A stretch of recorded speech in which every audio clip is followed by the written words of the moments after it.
Assalamualaikum warahmatullahi wabarakatuh. Nama saya Rekanindia Mulyanur dengan NIM 204015171. Di sini saya akan memenuhi mata kuliah imunologi dan menjelaskan penggunaan penjelasan antibodi monoklonal sebagai terapi dan deteksi COVID-19.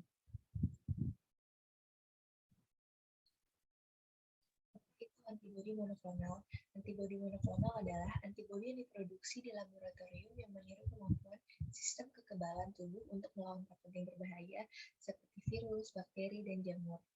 Terapi antibodi monoklonal sebelumnya sudah digunakan untuk mengobati infeksi virus seperti Ebola dan HIV.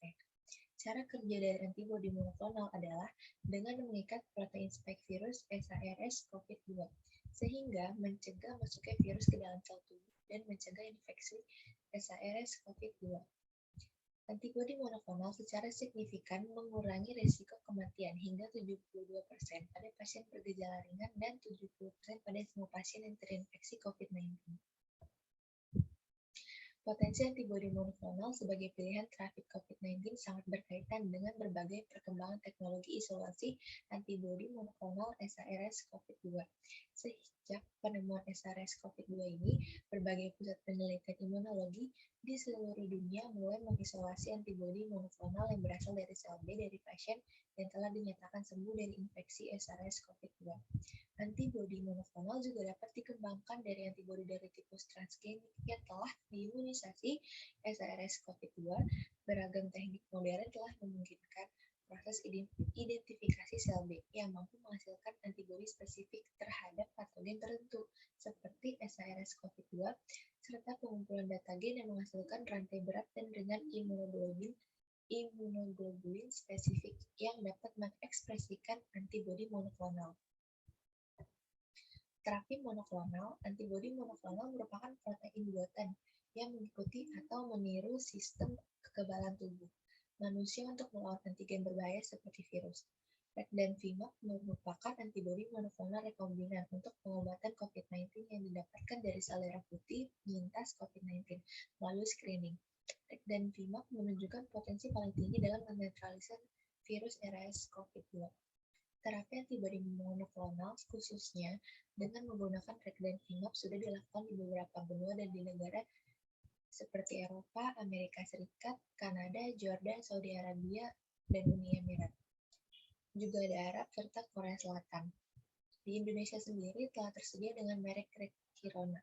Penggunaannya sudah disetujui oleh BPOM untuk terapi antibodi monoklonal pasien COVID-19.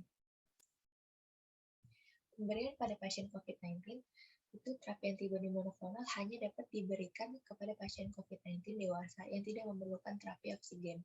Obat ini tidak diberikan kepada pasien dengan gejala berat dan pasien berisiko tinggi. Pasien yang termasuk dalam kelompok berisiko tinggi diantaranya adalah yang pertama pasien berusia lanjut, kedua obesitas, ketiga memiliki penyakit kardiovaskular atau termasuk hipertensi, keempat memiliki penyakit paru kronis, itu termasuk asma.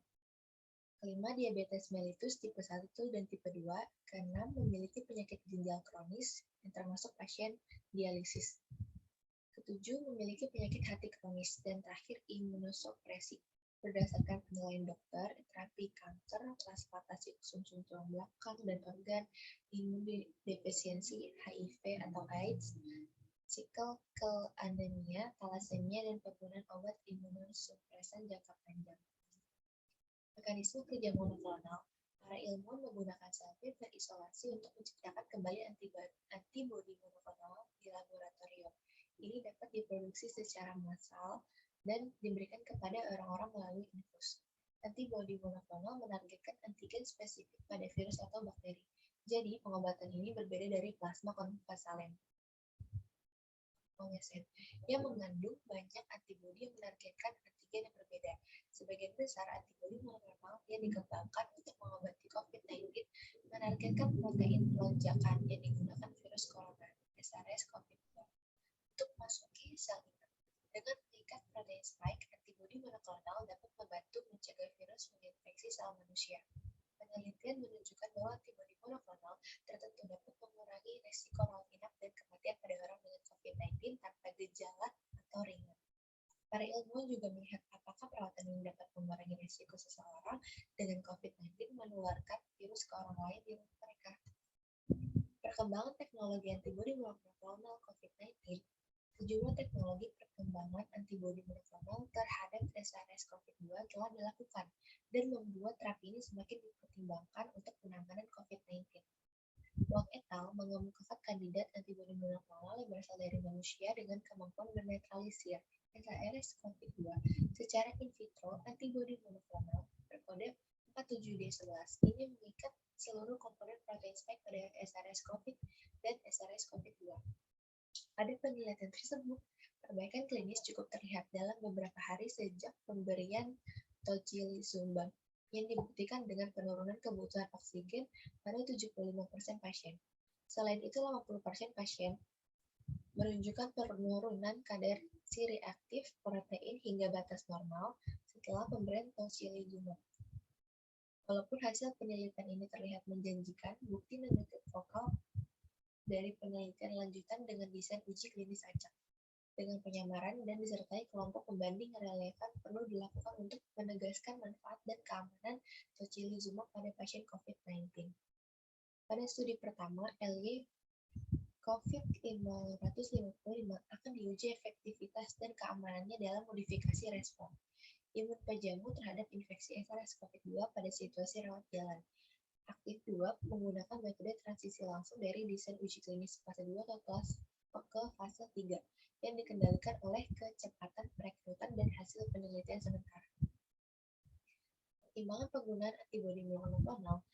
Walaupun perkembangan teknologi yang ada telah memungkinkan produksi antibodi monoklonal secara cepat, aman, dan masif, beberapa ahli memberikan sejumlah catatan penting itu tentang hal-hal yang perlu diperhatikan dalam penggunaan terapi bagi pasien COVID-19 ini.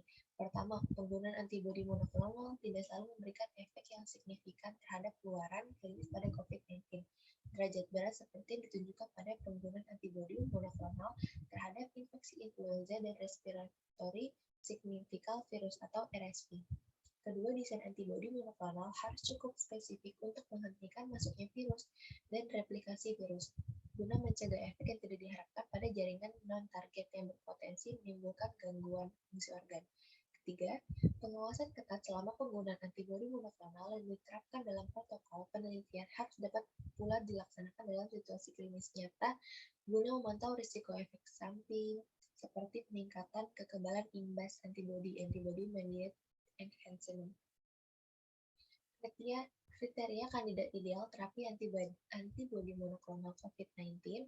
Berdasarkan perkembangan ilmiah yang ada, terdapat sejumlah kriteria kandidat pasien COVID-19 yang ideal untuk mendapatkan manfaat optimal dari antibodi monoklonal.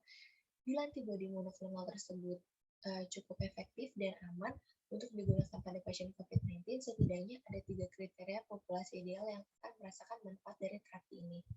Selain itu, BLAZE-2 juga merupakan menerapkan kriteria eksklusi, yaitu penyakit sistemik lain, riwayat pemeriksaan serologi SARS-CoV-2 positif, dan riwayat penggunaan terapi plasma konvalesen dari pasien COVID-19.